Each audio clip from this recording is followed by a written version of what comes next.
Hasil pengajian didapatkan ID per 90 mmHg. Nadis 92 kali per menit. Durasi 24 kali per menit. Dan suhu 37,5 Celcius. Pasien tampak gelisah. Sebelum masuk rumah sakit, kebiasaan Ibu L melakukan aktivitas 12 jam per hari. Pola tidur 8 jam di waktu malam dan 1-5 jam di waktu siang. Olahraga biasanya dilakukan pada jalan pagi Ahad. Setelah persiapan dianggap cukup, maka disepakati akan dilakukan operasi pada tanggal 21 Maret 2011 dan jam 10 pagi. Hasil kesepakatan tersebut diperkuat surat persetujuan operasi yang ditandatangani oleh Bapak A selaku suami Ibu L.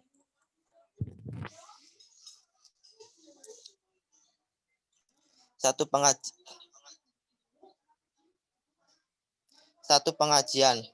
Biodata: nama Ibu L, tempat lahir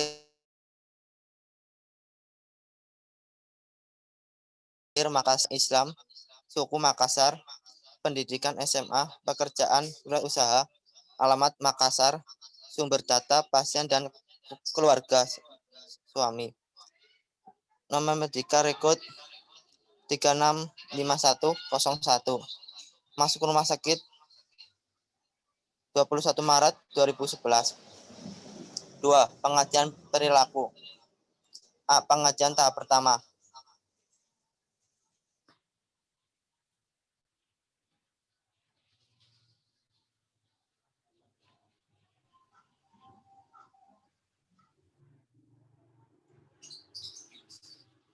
Lanjut.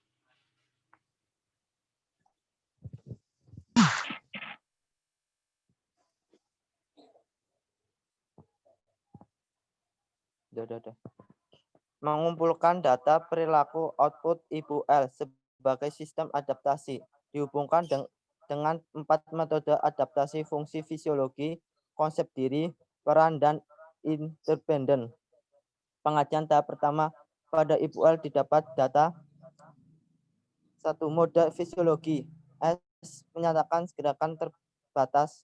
O. Pasien nampak terbaring di tempat tidur dan nampak ragu-ragu, bergerak, serta tampak gelisah. 2. Metode konsep diri. S.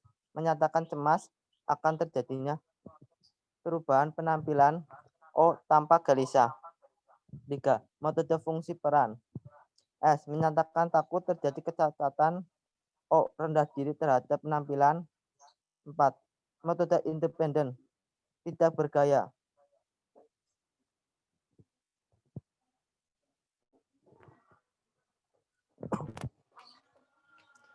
B.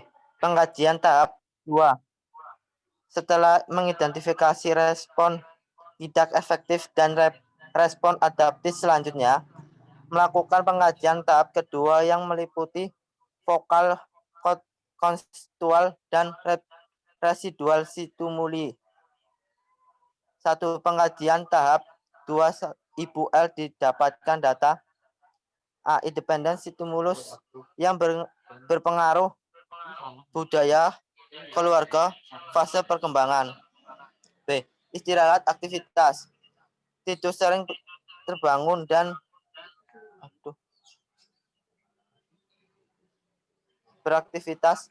Keluarga istirahat tidur dapat menyebabkan kelelahan dan menghambat proses recovery.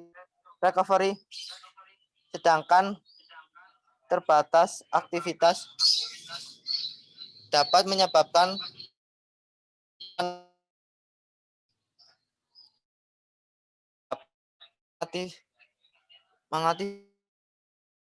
yang menghambat operasi di sedikit pengaturan aktivitas. Self concept. Penurunan konsep diri, image. Takut terjadi kecacatan. Physical self, rendah diri terhadap penampilannya. Personal self, ketakutannya terhadap gagalnya pengambilan fungsi normal dari kaki. Fungsi peran, takut keberadaannya menjadi beban orang lain. Peran primer, kehilangan hobi tenis setiap minggu. Peran teaser, banyaknya biaya yang dikeluarkan untuk berobat. Selanjutnya akan dibacakan oleh Mbak Yatalsi.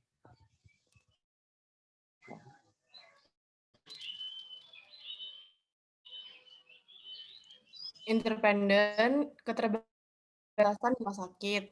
Yang kedua, kesepian terbatasnya interaksi dengan keluarga dan kolega. Yang ketiga, adanya jadwal berkunjung dari rumah sakit. Diagnosa keperawatan. Sesuai dengan metode pembuatan diagnosa keperawatan yang dikembangkan oleh Roy melalui 3 cara, yaitu menggunakan tipologi berdasarkan adaptasi mode, mengobservasi perilaku yang paling dipengaruhi oleh stimulus, dan menyimpulkan dari perilaku dari satu atau lebih adaptif mode dengan stimulus yang sama, maka disusunlah diagnosa sebagai berikut. Yang A, gangguan aktivitas berhubungan dengan keterbatasan gerak. Yang kedua, B, cemas berhubungan dengan penurunan konsep diri, body image, dan harga diri. Intervensi 21 Maret 2011. Problem aktual atau resiko, yaitu gangguan istirahat dan aktivitas berhubungan dengan nyeri dan asam garam. Hasil yang diharapkan, yang pertama, klien dapat tidur 8 jam per hari tanpa gangguan.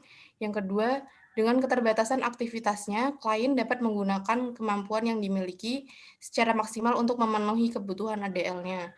Yang ketiga, kondisi lingkungan yang nyaman bagi klien melakukan mobilitas sesuai dengan program perawat.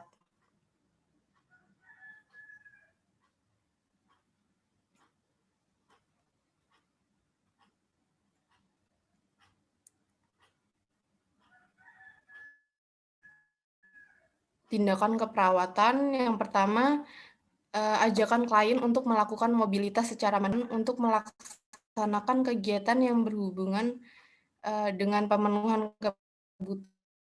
kebutuhan ADL-nya sesuai dengan kemampuan. Tanggal 21 Maret 2011, problem aktual atau resiko, cemas dan ketakutan berhubungan dengan penurunan konsep diri, image, dan harga diri. Hal yang diharapkan, klien mampu mengungkapkan cemas dan ketakutannya dan mau mendiskusikan untuk mencari alternatif pemecahan.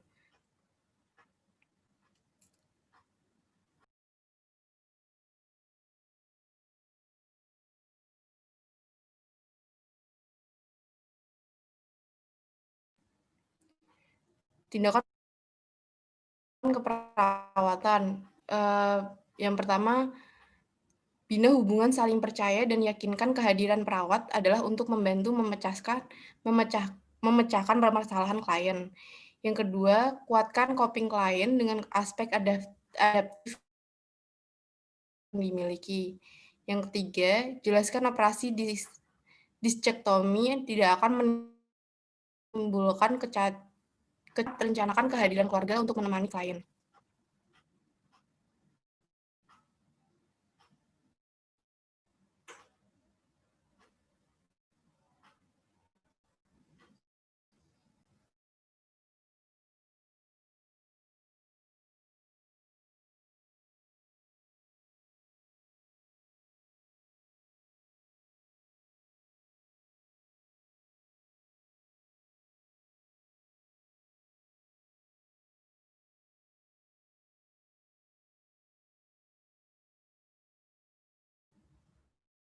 Analisanya mana ini, Mbak?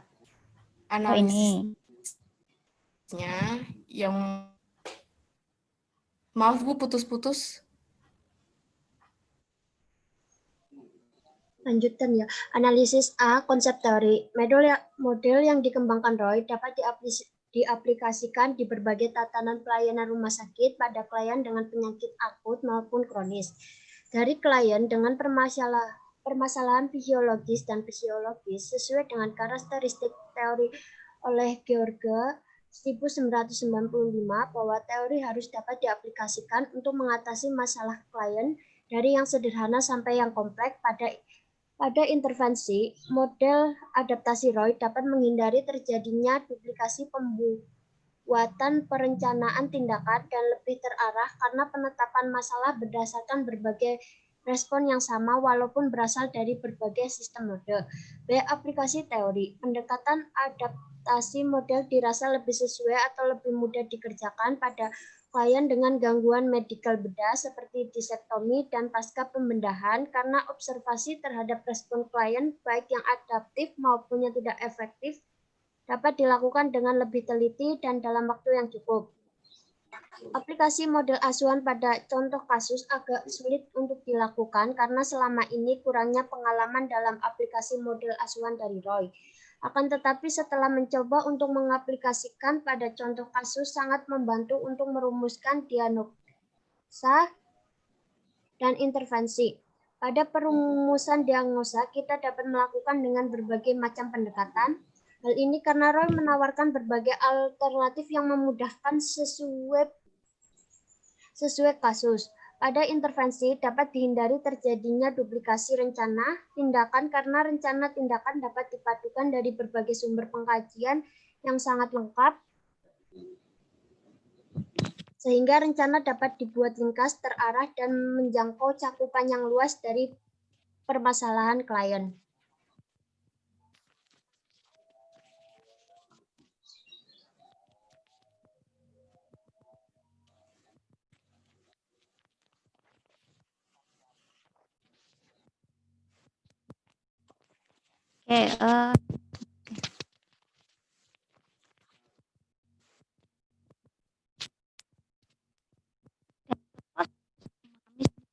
Pahami belum? Tanya. Ini kan Kalisaro ya. Aplikasi. Bentar.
Mohon maaf.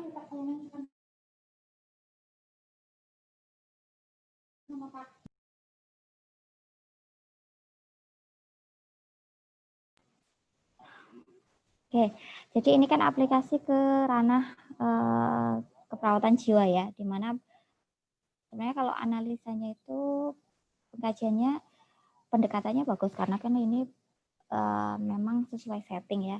Pendekatannya memang membutuhkan waktu kalau dengan pasien jiwa itu. Dia membutuhkan PHSP, kemudian bina hubungan saling percaya, hubungan antar manusianya harus bagus, ya pendekatan psikologi. Cuma tadi kan dibahas di analisa data atau apa ya tadi ya, bukan analisa data, intervensi. Ini kan bisa mengambil dari berbagai pihak. Ya, Anda belum punya gambaran tentang pasien keperawatan jiwa, oke, nggak apa-apa. Tapi memang lebih tepatnya diterapkan di pasien jiwa. Saya pertanyaan untuk kelompok, jika ini diterapkan di luar pasien jiwa, pasien-pasien seperti apa yang bisa menggunakan teori dari Kalistaroy ini? Ya, silahkan dicari jawabannya. Kita lanjut ke kelompok selanjutnya. Nanti setelah sudah ketemu jawabannya, Anda boleh di sela-sela seperti ini, jika ada yang terhenti, Anda boleh masuk untuk menyampaikan jawabannya ya. Kelompok 2. Kita lanjut. Kelompok 1 tadi sudah siap?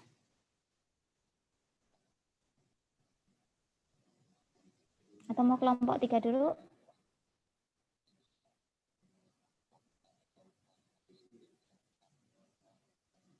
Ini videonya pada nemu nggak sih sebenarnya? Tolong disampaikan ke saya. Video role play aplikasi, jadi bukan teori lagi. Ini mending ini, walaupun nggak ada video, tapi dia sudah langsung ke aplikasi. Tadi kelompok sebelumnya yang di kelas A, itu malah sama sekali nggak mudeng, teori lagi yang disampaikan. Gitu. Harapannya kalau ada masalah, silahkan tanya ke saya ya. Jadi kelompok-kelompok setelah ini, itu yang di share screen adalah video aplikasi teorinya, role play-nya. Role play itu bermain peran, artinya bagaimana perawat menggunakan teori Kalistaroy untuk dalam pengkajian. Cara menanyakan kepada pasien jiwa misalnya seperti apa. Bla bla bla gitu. Jadi nanti yang dianalisa, oh itu pendekatannya kurang luas, kemudian perawatnya kurang terbuka. Ini aplikasi ini sebenarnya sudah bagus, tapi tidak kurang penghayatan dan lain sebagainya sehingga tidak tersampaikan maksud dari Kalistaroy misalnya, atau apa kendala apa disampaikan ya. Lanjut ke kelompok 3. Untuk yang presentasi hari ini dimaafkan, untuk yang belum presentasi sesuai dengan yang dimaksud masih dimaafkan, tapi untuk pertemuan-pertemuan selanjutnya yang merasa belum mencari video aplikasi teori, video role play aplikasi teori role play ya, bukan lagi kayak gini ya, bukan lagi teori, bukan lagi Anda menyampaikan word dan lain sebagainya, itu sudah harus lebih baik dari kelompok yang sekarang. Silahkan kelompok 3.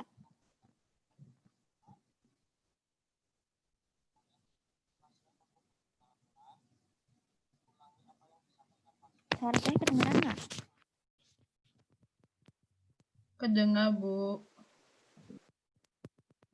Ya, Mbak.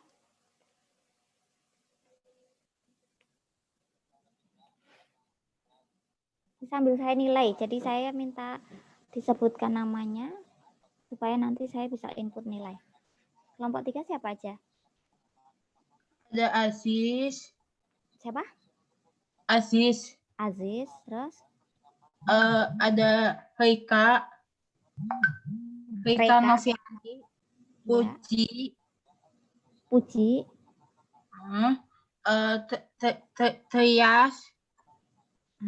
Tias. Tias. Tias Tuti sama Nesya. Oh, Tias Tuti. 5 orang, Mbak? Iya, 5. Oke. Yuk, salah satu yang disebutkan, silahkan dijadikan host.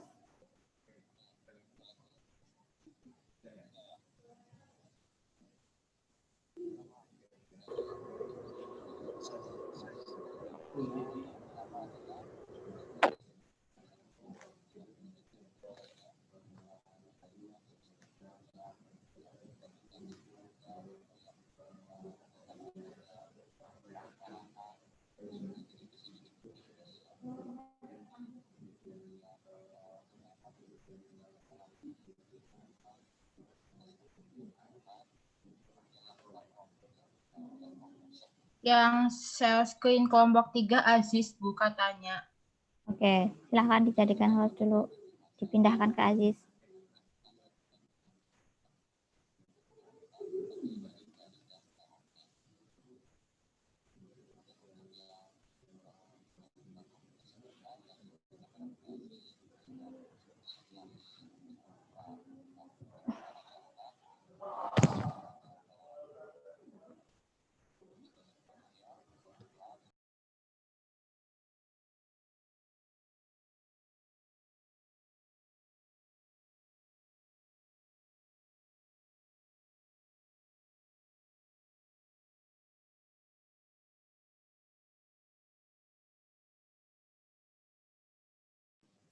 Silakan, ada salah satu yang menyampaikan hasil diskusinya.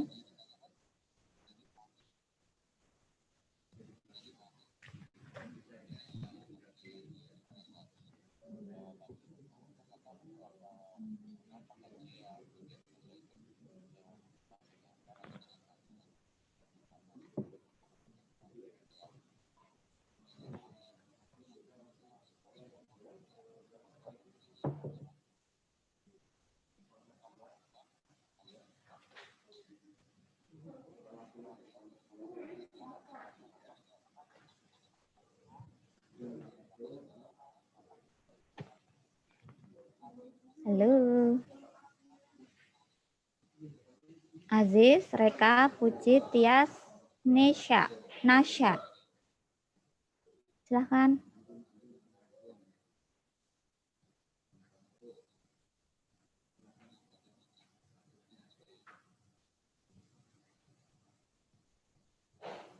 Mana ya anaknya ya? Jangan-jangan nggak ada di ruangan ini ya?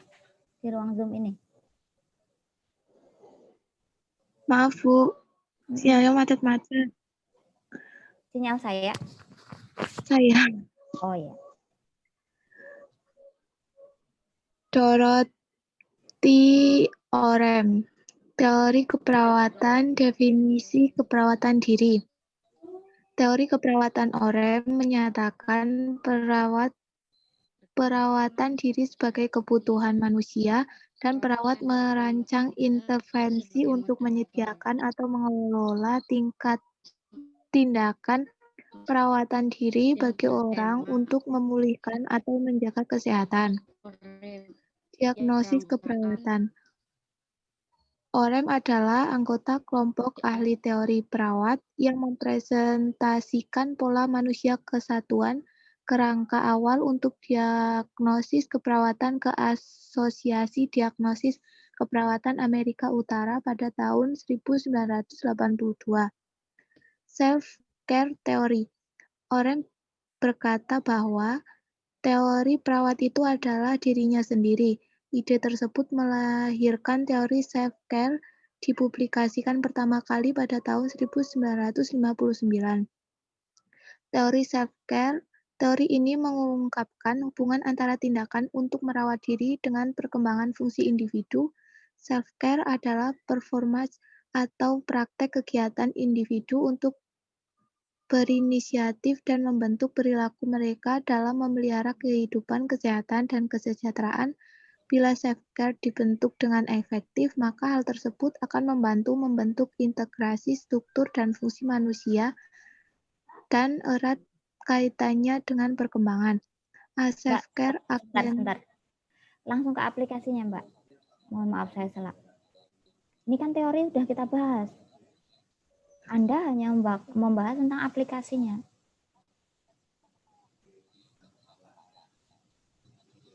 Seperti kelompok sebelumnya tadi.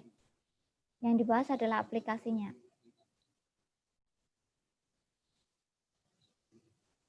Videonya juga mana? Nggak ada ya? Langsung ke analisanya ya? Aplikasinya belum dicantumin, Bu. Oh, videonya mana? Kita kan sedang membahas aplikasi, Mbak. Videonya di YouTube. Oh, linknya sudah disampaikan ke saya. Kelompok kami tahunya cuma ngerjain teori. Oh, tahu Ya, dari mana? Ibu. Udah ya. Saya coba. Iya. Di kerangka tugas ada ya?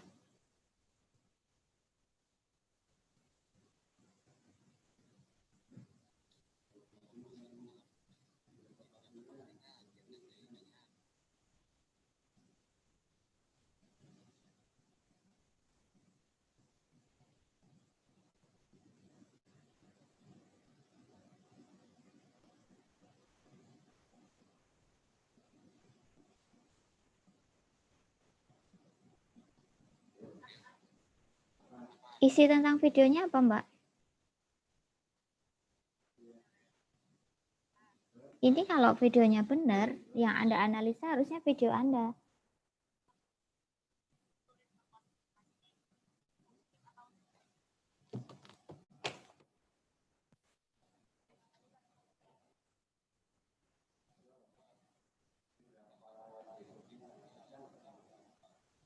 Oke, saya beri kesempatan untuk mereview videonya. Kan sudah ada videonya kan? Berarti dilihat videonya dan dianalisa itu videonya. Lanjut ke kelompok selanjutnya. Kelompoknya siapa, Mbak?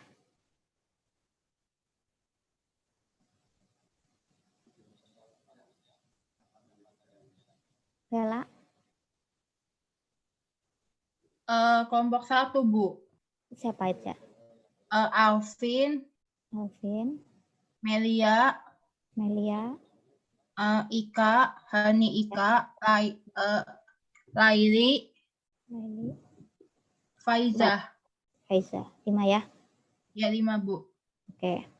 Terima kasih, Mbak. Yuk, lanjut ke kelompok 1 dulu. Siapa yang ingin mempertunjukkan hasil diskusinya?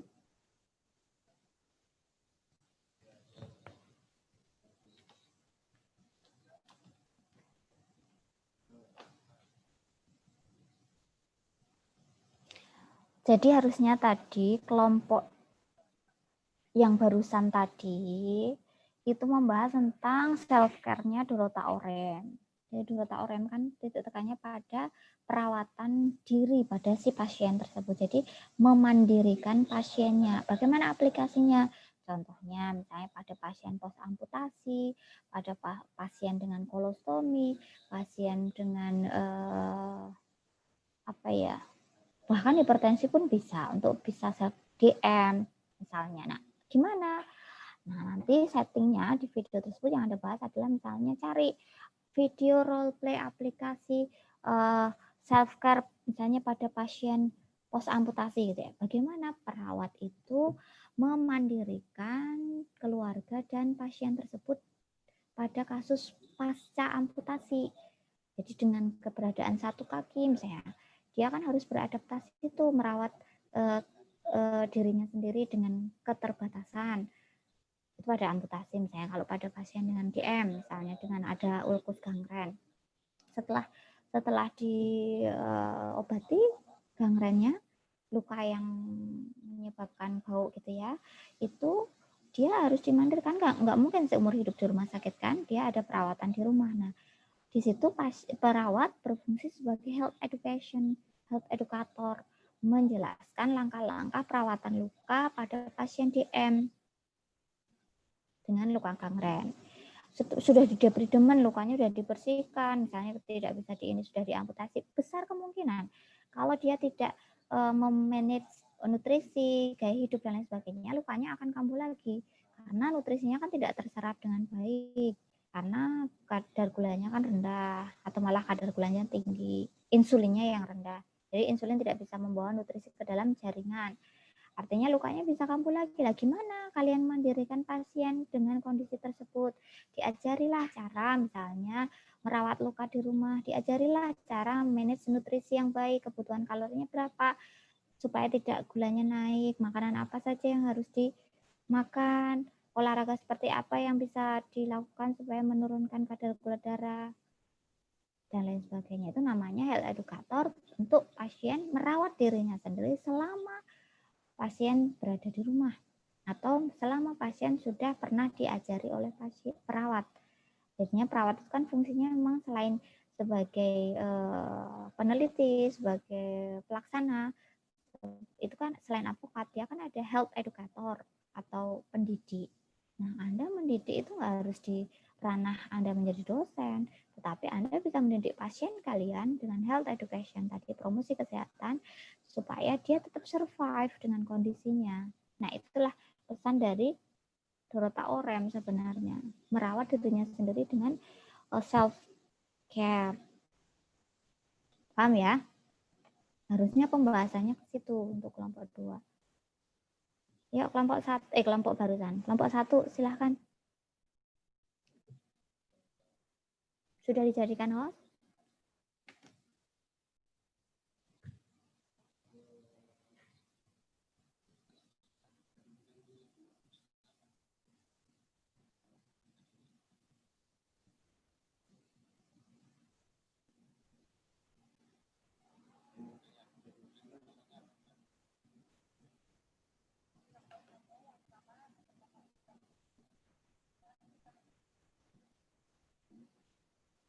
Halo, adakah yang mendengar suara saya?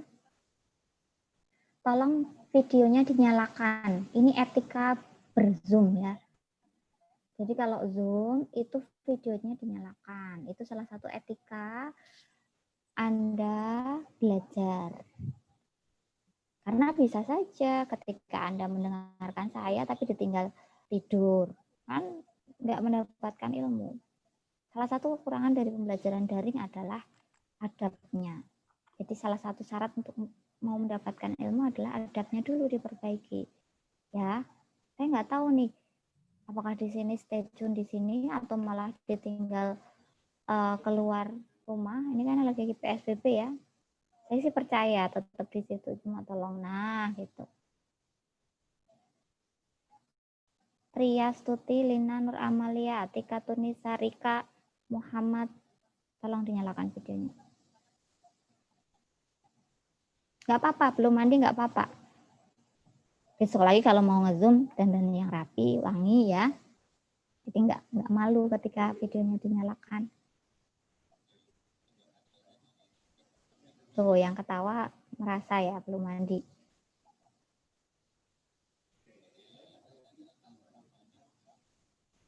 Biasanya nggak mau menampakkan Zoom itu karena malu nih. Biasanya kalau saya. Yuk, kelompok 1 siapa ini yang mau presentasi? Alvin, Melia, Hani Ika, Laili, Faizah. Nih, Harni Ika, Bu, sebentar, Setia. Bu. Ada kendala, Oke. Bu. Maaf. Apa kendalanya apa? Belum bisa di-share screen lagi? Iya, Bu, belum. Nanti sebentar.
Sudah? Saya mengambil resiko ketidakefektifan berfungsi jaringan otak.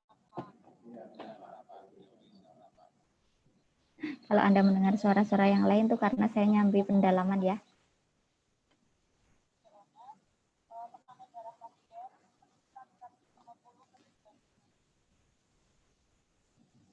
Atau yang kelompok sebelumnya tadi yang Afifah, Stefan.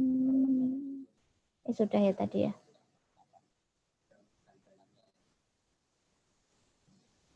Ini gimana ini? Mati gak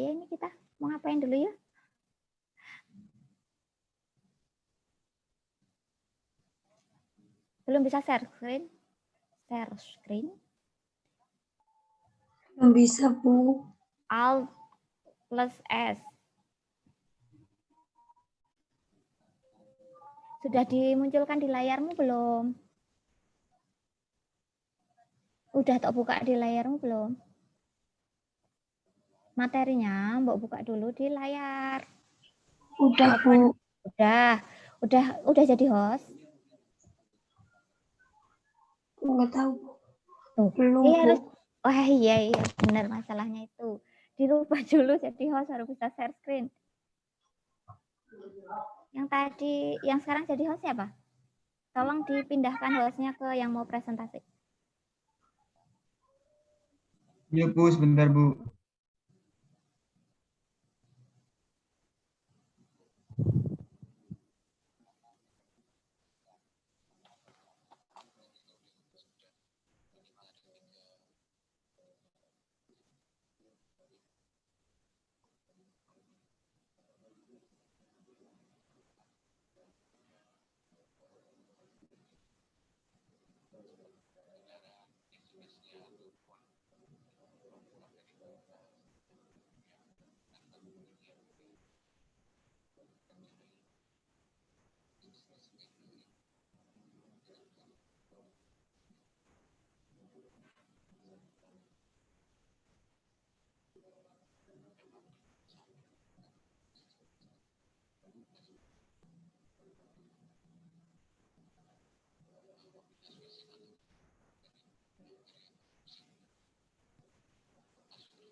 Aziz, itu tugasnya dikerjakan.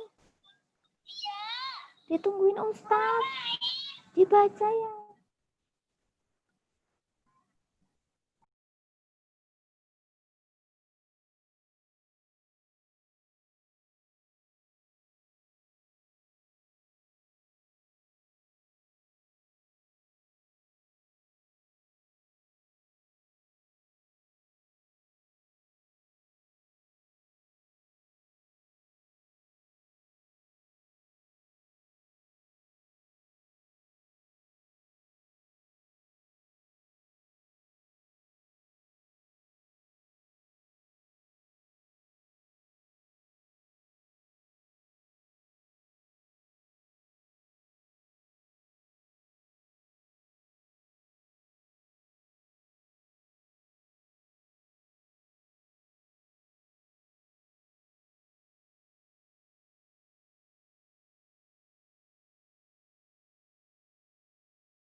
Mohon maaf Bu, apa udah ada di layar Bu?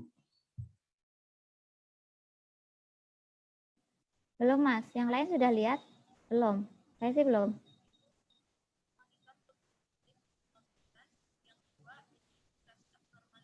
Belum, Bu.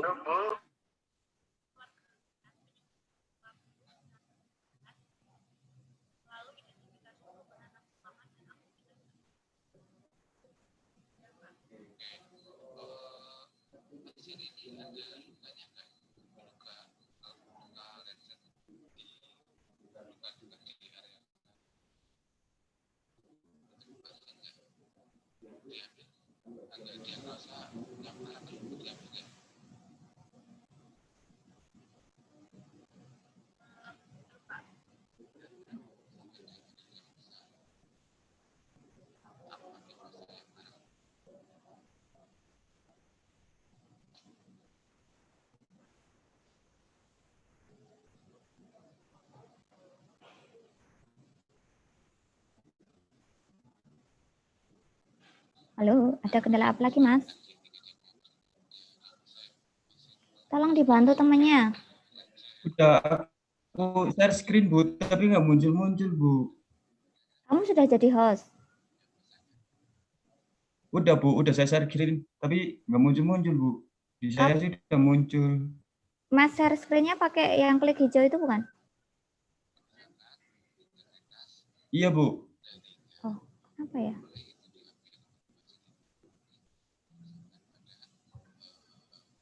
Ya dibacakan aja berarti. Ya Mas, langsung presentasi aja. Oh, iya, Bu.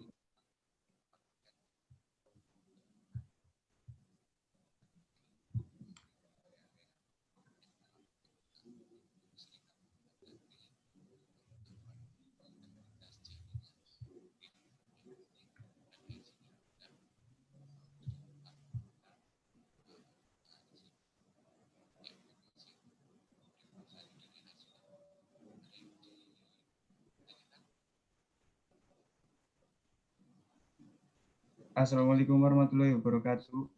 Waalaikumsalam warahmatullahi. Ya, baik. Di sini saya akan mempresentasikan hasil diskusi kami tentang teori model konsep keperawatan Mahira Relivin pada pasien penyakit diabetes mellitus yang akan dibacakan oleh Afda dan Ika. Konsep utama teori Mira-Levin adalah konservasi. Berikut 3 konsep utama dari model konservasi. 1. Wholeness atau keutuhan. Levin tahun 1973 halaman 11 menyatakan bahwa interaksi terus-menerus dari organisme individu dengan lingkungannya merupakan sistem yang terbuka dan cair, dan kondisi kesehatan keutuhan terwujud ketika interaksi atau adaptasi konstan lingkungan memungkinkan kemudahan atau jaminan integritas di semua dimensi kehidupan. Kondisi dinamis dalam interaksi terbuka antara lingkungan internal dan eksternal menyediakan dasar untuk berpikir holistik, memandang individu secara keseluruhan. 2. Adaptasi. Adaptasi merupakan sebuah proses perubahan yang bertujuan mempertahankan integritas individu dalam menghadapi realitas lingkungan internal dan eksternal. Konservasi adalah hasil dari adaptasi. 3. Konservasi. Levin menguraikan model konservasi sebagai inti atau dasar teorinya. Konservasi menjelaskan suatu sistem yang kompleks yang mampu melanjutkan fungsi ketika terjadi tantangan yang buruk. Dalam pengertian konservasi juga bahwa individu mampu untuk berkonfrontasi dan beradaptasi demi mempertahankan keunikan mereka. Model konservasi Levin merupakan keperawatan praktis dengan konservasi model dan prinsip yang berfokus pada pelestarian energi pasien untuk kesehatan dan penyembuhan. Adapun prinsip konservasi tersebut adalah sebagai berikut. 1. Konservasi energi atau conservation of energy. 2. Konservasi integritas struktural atau conservation of structural integrity. 3. Konservasi integritas personal atau conservation of personal integrity. 4. Konservasi integritas sosial atau conservation of social integrity. Tahap selanjutnya adalah pengkajian sampai tropikognosis atau diagnosa keperawatan. Pengkajian dilakukan pada setiap bagian-bagian konservasi. Pada pasien penyakit diabetes mellitus, di video jelaskan bahwa pasien memiliki gejala mual, muntah, lemas sejak 7 hari yang lalu. Aktivitas sehari-hari dan sosial terhambat. Jadi, dapat kita ambil tropikognosis atau diagnosis keperawatan sebagai berikut. 1. Ketidakseimbangan nutrisi. Nutrisi kurang dari kebutuhan tubuh. 2. Hambatan mobilitas fisik. 3. Risiko ketidakstabilan gula darah. 4. Gangguan interaksi sosial. Tahapan selanjutnya adalah intervensi mandiri dan kolaborasi. Intervensi mandiri, kaji kemampuan makan dan minum pasien penyebab kurang nutrisi. Berikan bantuan aktivitas makan dan minum kepada pasien sesuai kondisi pasien. Motivasi dan latih pasien untuk bisa makan secara bertahap. Berikan dukungan dan penguatan terhadap pasien secara positif, seperti berbicara dan memberi sentuhan pada pasien. Berikan dukungan secara emosional pada pasien dan keluarga selama menjalani rawat inap di rumah sakit. Kolaborasi kepada bagian nutrisionis untuk mengatur diet pasien. Intervensi mandiri. Kaji tingkat kemampuan aktivitas pasien. Berikan bantuan pasien dalam aktivitas sesuai dengan kebutuhan pasien. Berikan motivasi dan dukungan terhadap kemampuan aktivitas yang dilakukan pasien. Berikan dukungan kepada keluarga untuk selalu mendampingi pasien di saat pasien sedang membutuhkan bantuan aktivitas. Kolaborasi. Lakukan koordinasi dengan fisioterapis untuk dapat melatih gerak pasien agar pasien mampu melakukan secara mandiri bila dibutuhkan. Intervensi mandiri. Pantau kadar gula darah secara berkala sesuai kondisi pasien. Kaji pengetahuan pasien tentang penyakit yang diderita pasien. Berikan pendidikan kesehatan tentang DM atau diabetes mellitus. Berikan support pada pasien dan keluarga agar patuh terhadap pengobatan penyakit pasien. Motivasi pasien dan keluarga agar tetap menjaga kestabilan kondisi gula darah pasien dengan makan sesuai diet yang diberikan. Kolaborasi, mintakan terapi dokter sesuai kondisi pasien. Intervensi mandiri yang terakhir, kaji kondisi sosial pasien dan keluarga, ciptakan lingkungan yang terapeutik, berikan support kepada pasien, ajak keluarga dalam berinteraksi, berikan motivasi pada keluarga untuk ikut mendukung kesembuhan pasien. Kolaborasi. Kolaborasi dengan psikolog bila membutuhkan. Selanjutnya, aplikasi teori Levin. Satu kasus Tuan A, umur 45 tahun, dirawat di ruang perawatan bedah saraf Rumah Sakit X dengan kelemahan pada ekstremitas kanan pasca stroke. Tuan A sudah seminggu dirawat didampingi oleh istri dan seorang anak perempuannya. Selama dirawat, pasien Tuan A tidak pernah dimandikan karena kelemahannya diderita oleh pasien dan adanya kepercayaan keluarga bahwa pasien yang sakit tidak boleh dimandikan. 2. Analisa kasus. 3. Pengkajian. Konservasi energi Tuan A usia 45 tahun mengalami kelemahan pada ekstremitas kanan. 2. Konservasi integritas struktural karena kelemahannya dialami Tuan A sehingga hal inilah yang membuat pasien tidak mampu untuk melakukan perawatan diri. Badan pasien tampak kotor, kusam, dan berbau. 4. Konservasi integritas personal pasien dan keluarga menganut kepercayaan jika sakit tidak boleh mandi. 5. Konservasi integritas pasien perawat berbicara dengan anggota keluarga pasien dan mereka mengatakan Tuan A tidak mau dimandikan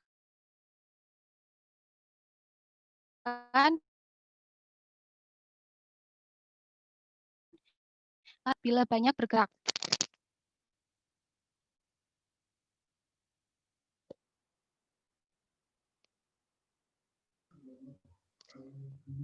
Satu, terapeutik bina hubungan saling percaya. Salam terapeutik, memperkenalkan diri, perawat, dan nama panggilan. Menanyakan nama panggilan yang disukai, menanyakan keadaan pasien hari ini. 1. Suportif, memberikan motivasi, semangat, dan support kepada pasien. Hilangkan pesan penilaian pengguna. Intervensi, konservasi energi untuk membantu pasien dalam pemenuhan nutrisi yang kuat untuk membantu mobilisasi pasien dengan posisi miring kiri dan kanan setiap 3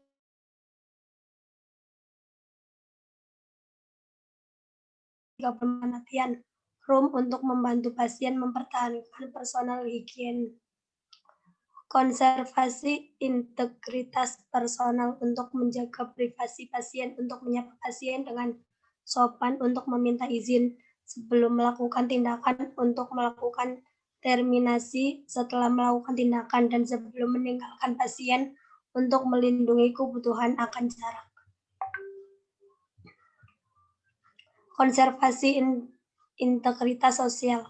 Perawat membantu menghadirkan anggota keluarga dalam perawat pasien, termasuk menganjurkan memanggil rohaniawan untuk memberikan support spiritual kepada pasien. Evaluasi. 1. Pasien tampak bersih, segar, dan rapi. 2. Pasien dan keluarga mengerti dan mau berperan serta dalam pemenuhan kebutuhan pasien. Sudah, Bu.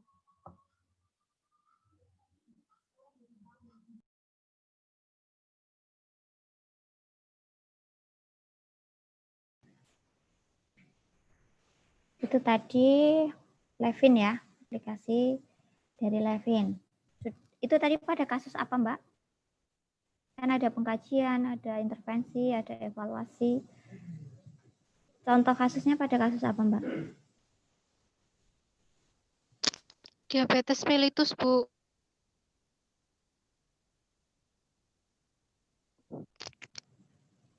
Oke.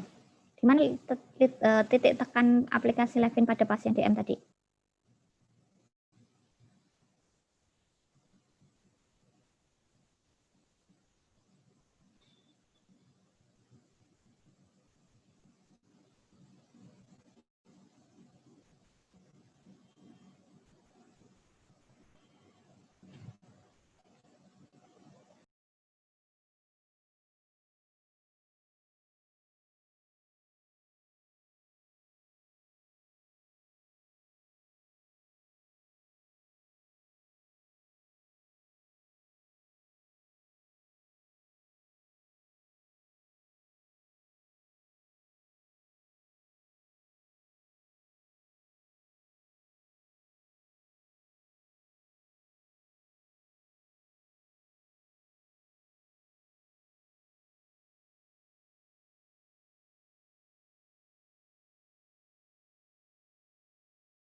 Ya, Mbak. Gimana?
Sudah bisa ada jawabannya?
Halo? Bu, mohon maaf, bisa Ya.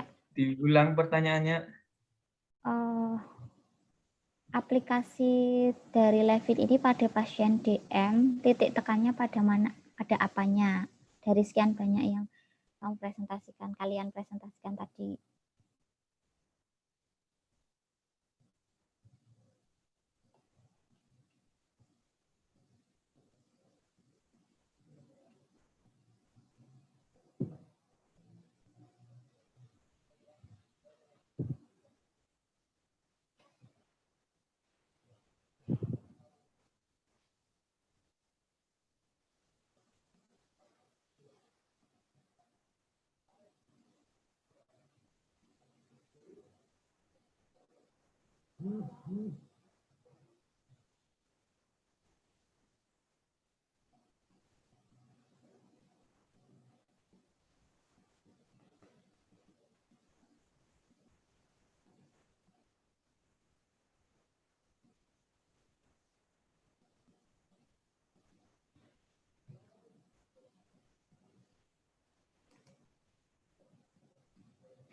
Ya, Bu Ita, silahkan kalau mau maju dipersilahkan.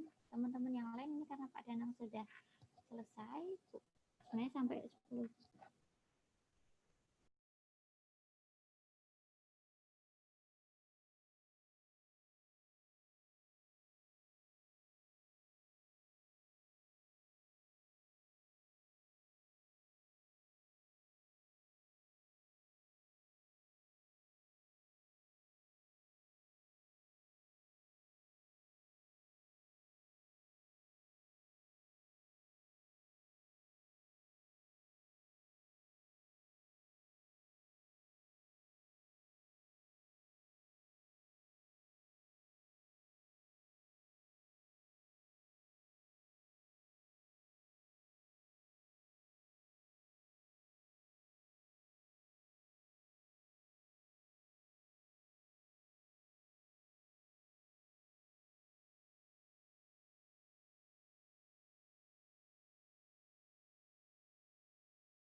Pelemahan fisik, Bu.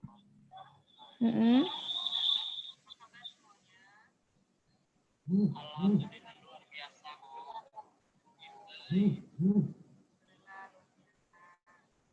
Biasa di luar ya. Semuanya ada di luar ya sekarang.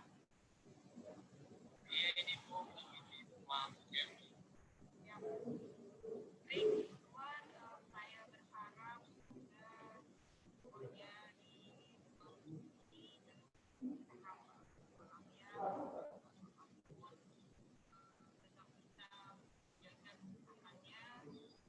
Jawabannya pada kelemahan fisik, Bu. Cuma seperti itu, titik tekannya pada kelemahan fisik, terus diapakan? Pendekatan aplikasinya itu diapakan? Levin itu teorinya tentang apa sih, Mas?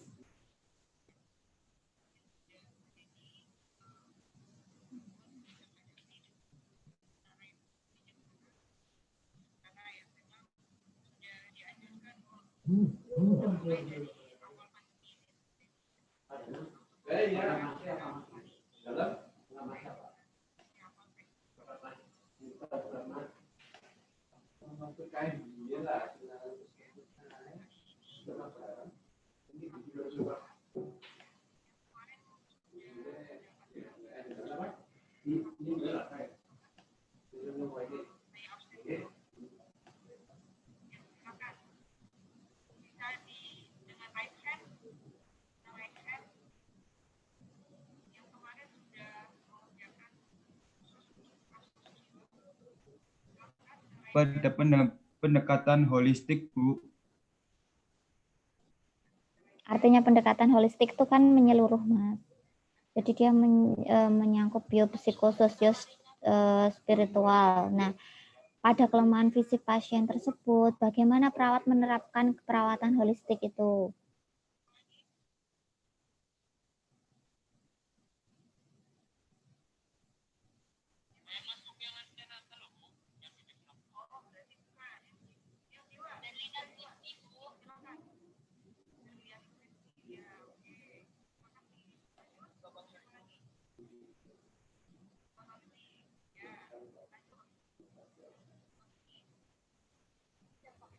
Dengan berkolaborasi dengan pasien dan keluarganya, Bu.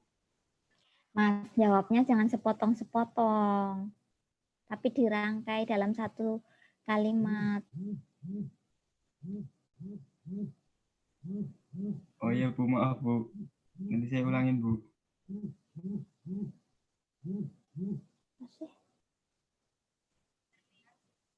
Bagaimana aplikasi Levin dalam perawatan holistik tersebut terhadap kelemahan fisik pasien?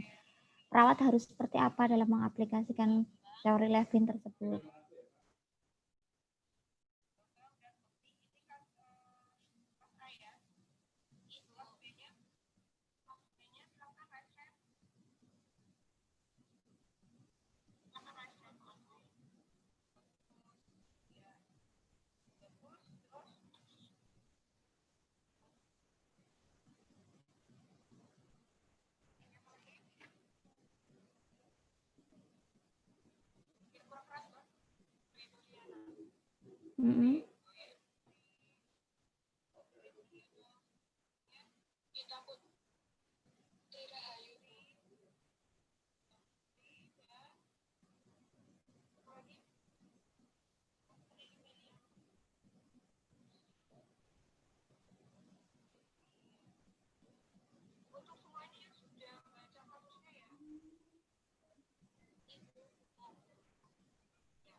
Gimana ini? Ada jawabannya nggak kira-kira? Jadi perawat itu kan harus mengelola jadi kalau pasien DM, keseimbangan gula darah itu kan berkaitan dengan psikologis juga. Jadi ketika seseorang tipe pencemas dan lain sebagainya itu bisa meningkatkan kadar gula darah atau kalau tidak mau makan dan lain sebagainya akhirnya bisa menurunkan. Jadi perawat harusnya mengatasi juga yang namanya gangguan psikologis kecemasan yang dihadapi oleh pasien yang mengalami DM. Nah, itu baru psikologisnya. DM kan sebenarnya fisik ya, penyakit fisik.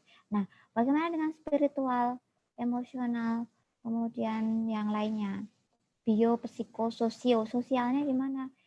Pasien dengan DM dengan keterbatasan fisik misalnya, dia sudah post amputasi. Kalau misalnya belum, pasien dengan pola makan yang harus dijaga, yang harus diatur. Sementara dia harus menghadiri banyak sekali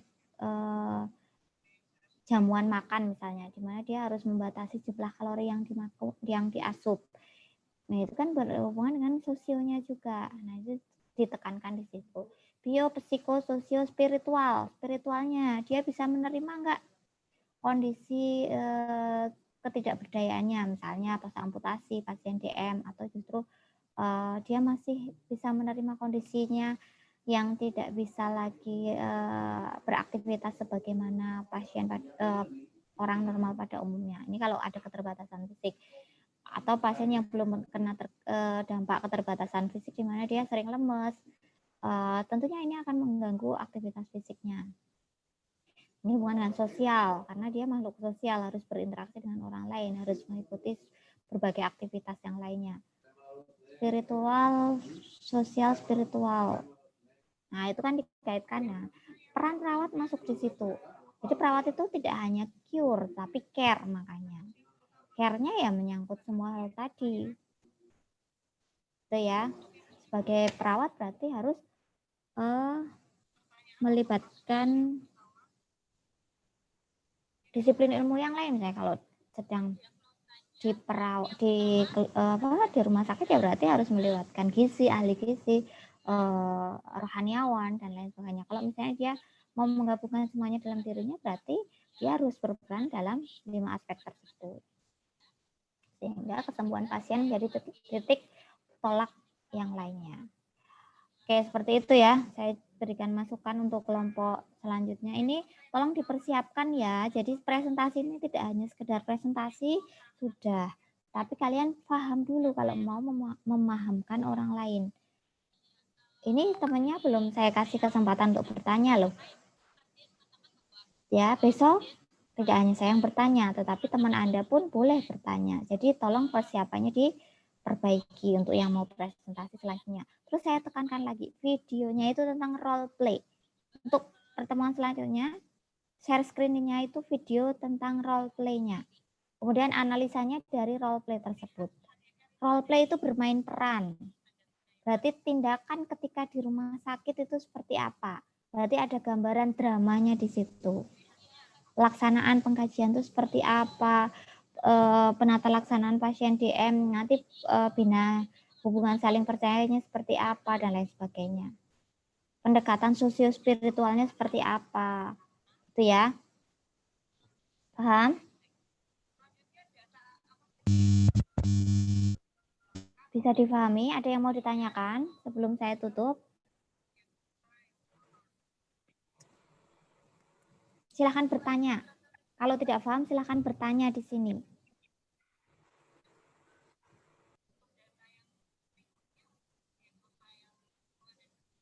Ada yang mau bertanya? Jangan disuruh bertanya, nggak bertanya, giliran presentasi salah. Ya. Ada yang mau bertanya? Untuk pertemuan pertama ini, saya masih beri maaf ya karena mungkin masih belum paham dan lain sebagainya. Tapi untuk pertemuan selanjutnya 13 dan 14 belajar dari kelompok 1, 2, 3 ya. Bisa difahami? Tolong keluarkan suaranya. Suara saya bisa didengar? Bisa, Bu. Ya, oke. Ya, seperti itu. Jadi saya tidak ngomong sendiri. Ya, oke. Terima kasih atas perhatiannya. Karena tidak ada yang bertanya, saya anggap sudah paham. Kita ketemu lagi Senin depan di jam yang sama. Ya.